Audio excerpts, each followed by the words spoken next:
Hey guys! So today is technically a day where my hair needs to be washed. In addition to that, it's day 5 of the 7-day intro to food freedom. And today I told you I would talk about 3 mistakes that I see often people make over and over again in binge eating recovery. So I want to jump right into this. I honestly recorded this once, but I didn't like how it turned out, so I'm doing it again. And that is what we have available to us every single day. We have the opportunity to try something, make a mistake, see if it fits, see if we like it, see if it feels good for us. And if not, we have the choice and the opportunity to do it again. Try something different, do it from a different perspective, put on something new, whether it's new clothes or just a new mindset, a new perspective to view that same situation with, or a similar situation with, or the next opportunity we have to take that on, we can try something different. And that is kind of a theme that I notice that's going to run through these 3 mistakes.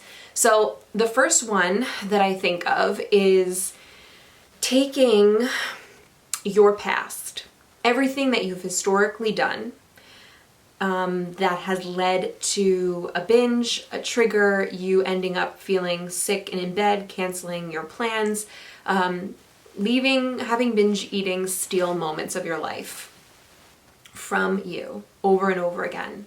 Taking the trauma of why you're doing that, taking the pain and the traumatic things that have happened within you and binge eating being a part of your life, and taking that into the future with you.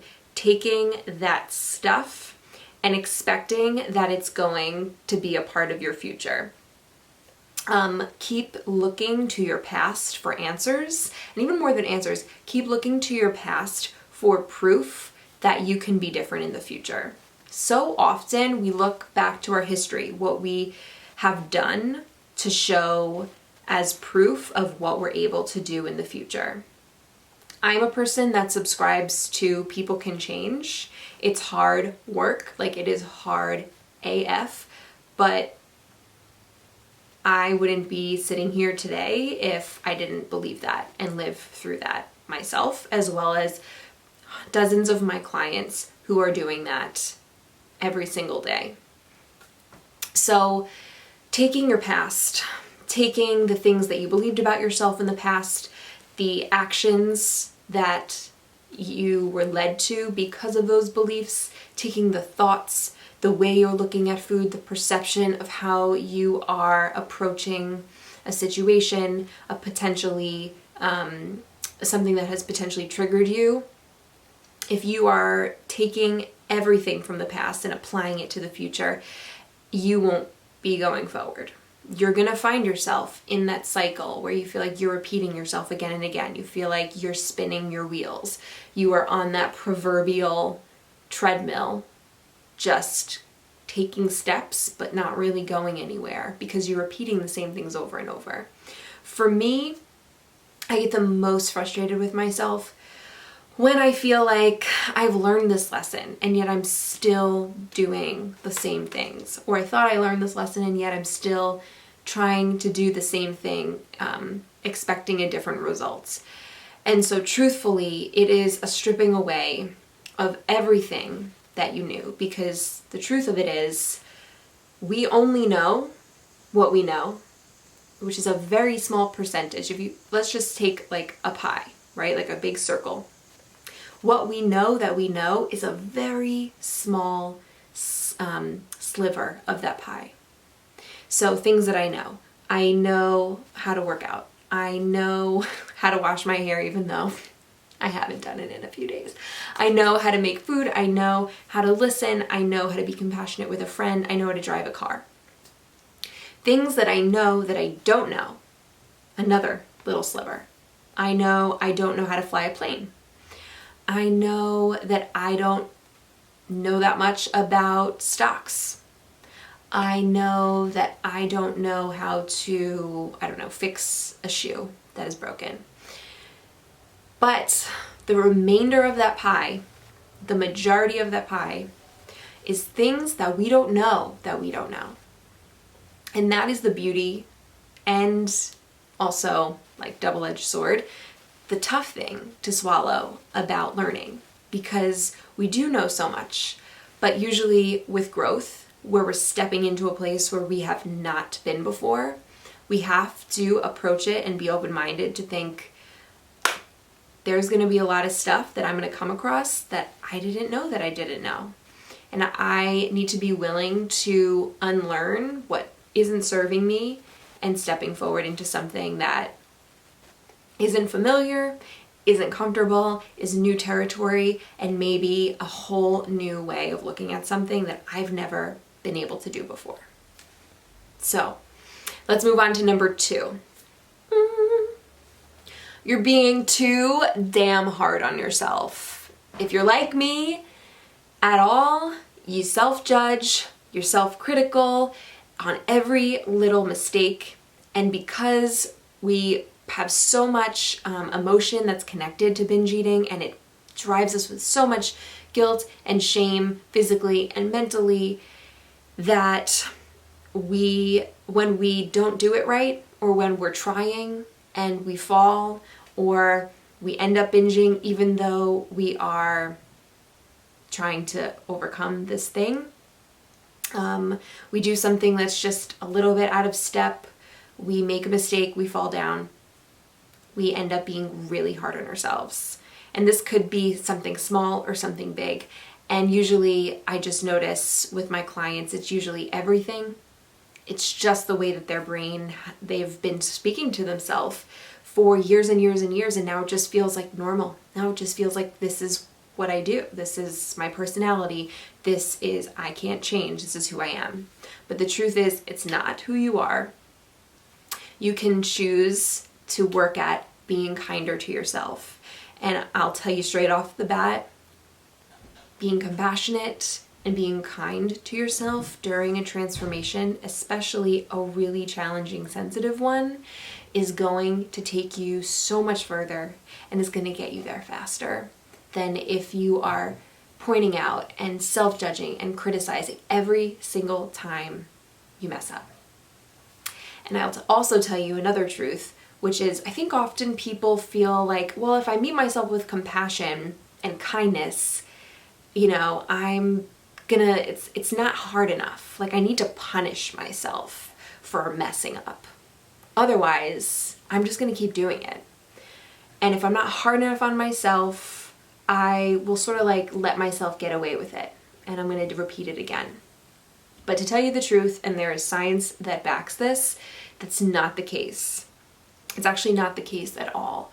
We learn and grow and thrive in an environment that is nurturing and supportive and meets you where you are. Think about a child who is learning something new, right? Let's say a baby who's learning to take their first steps. Just think about these two scenarios. So you're watching this baby take its first few steps ever. It's learning how to walk for the first time. It takes a few wobbly steps and it falls on its bum. What do you say to that baby? In real life, what do you say when that happens, when you see that? Do you say, "Hey, dumb baby"? "Hey, dumb baby, who do you think you are? You think you're good enough that you're going to be able to walk? You think you're going to be able to, you've been crawling your whole life? You think now suddenly you're going to be able to walk? Look, you suck. You couldn't even do a couple steps. You couldn't even, look at that baby over there, or look at that person over there. Look at how they do it. You're nowhere close to that. You think you're going to get better at this? No. You suck. You're always going to be like that, and that's it." No, of course you don't say that. Of course. You say, "Oh my gosh, look how great you did. Look at those steps that you took. You're amazing. Did you hurt yourself? Oh, it's okay. You're going to be okay. And you want to try again?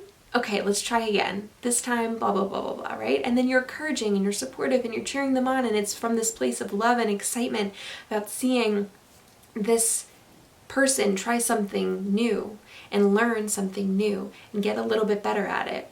And even if they fall down and they mess up and they hurt themselves, you're not shaming them for it. You're there supporting them, holding that space for them.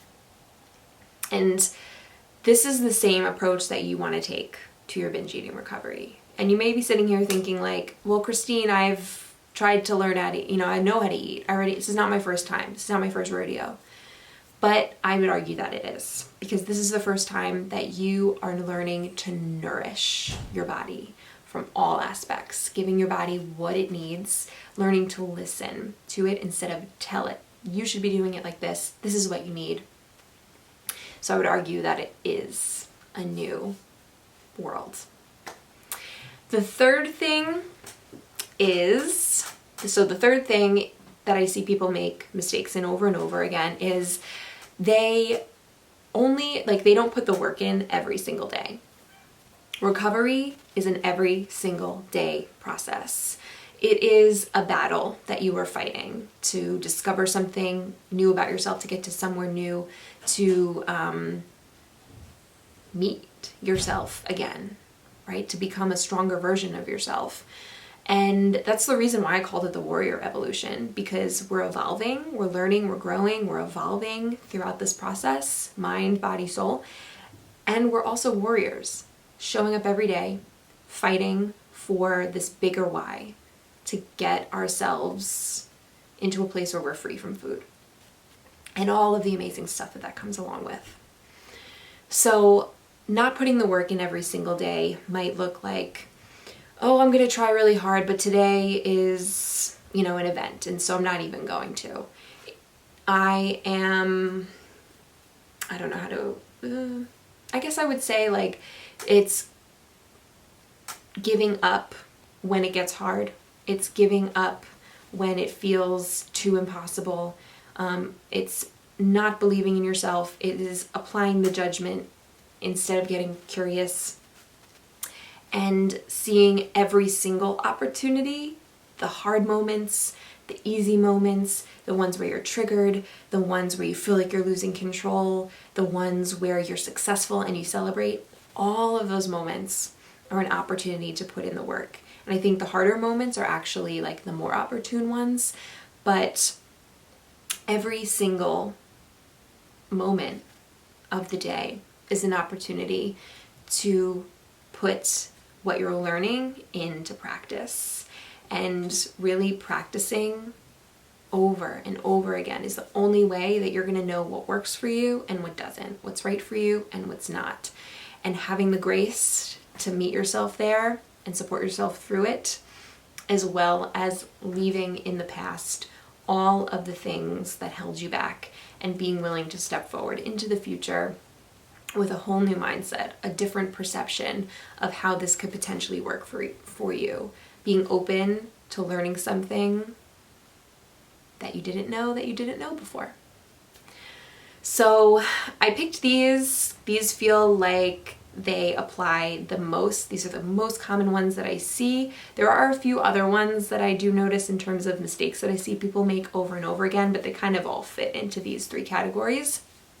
So I'm going to end this video here. Just a reminder, 2 days from now, I'm doing a special class. It's a little bit more interactive, where we're actually going to go through some of the techniques and practices that I use to overcome binge eating. I literally still use these tools today, because once you learn a tool, you hold on to that. You keep it. You keep it in your toolbox for when you need it. And you bring it out and you practice it, even on the moments, even in the times where you don't need it. But it's something that you'll use over and over again. So I'm going to take you through that. And then I have a really sort of like a special gift for you guys. If you attend that class, you'll be able to see what it is. And I'm really excited to announce it to you and share that with you. And so I think you would find a ton of value. So that's going to be in 2 days from now. Just check out your emails and I'll make some announcements for that so you don't miss it. And if this is the first time you're watching one of these 7 videos for the Intro to Food Freedom, then welcome. You can sign up to get all of these videos for free if you go to thewarriorevolution.com. That's it. I'll see you in tomorrow's video, guys. Bye.